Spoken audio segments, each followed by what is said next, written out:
Internet, this is Gogol Leo from Bethuadahari.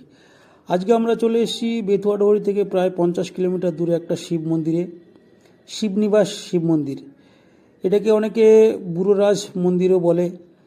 তো এই মন্দিরটি আমাদের নদিয়া জেলার সদর শহর কৃষ্ণনগর থেকে 21 কিলোমিটার দূরে, আর বেথুয়াডহরি থেকে 50 কিলোমিটার দূরে। এই মন্দিরটি চুনি নদীতে অবস্থিত এবং মন্দিরটির নির্মাণকর্তা ছিলেন রাজা কৃষ্ণচন্দ্র রায়। রাজা কৃষ্ণচন্দ্র রায় 1754 সালে এই মন্দিরটি স্থাপন করেছিলেন।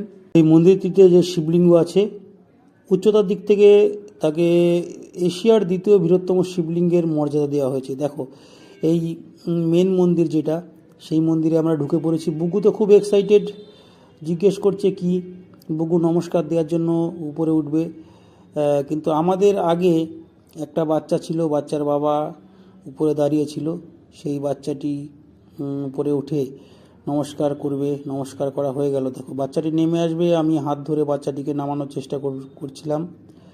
তারপরে দেখো, বুগুকে নিয়ে আমি উঠে পড়লাম। ওই যে বাচ্চাটি হলুদ জামা পরা, ওকে আমি হাত ধরে নামালাম। তারপর আমি আর বুগু উঠে পড়লাম। দেখো, আমার হাত ধরে দুটো দুটো করে সিঁড়ি টপকে বুগু উঠে পড়লো উপরে। আর বুগু শিবজিকে প্রাণ ভরে নমস্কার করলো। বোম ভোলে, বাঁকা রাস্তায় কখনোই দিশেহারা নয়।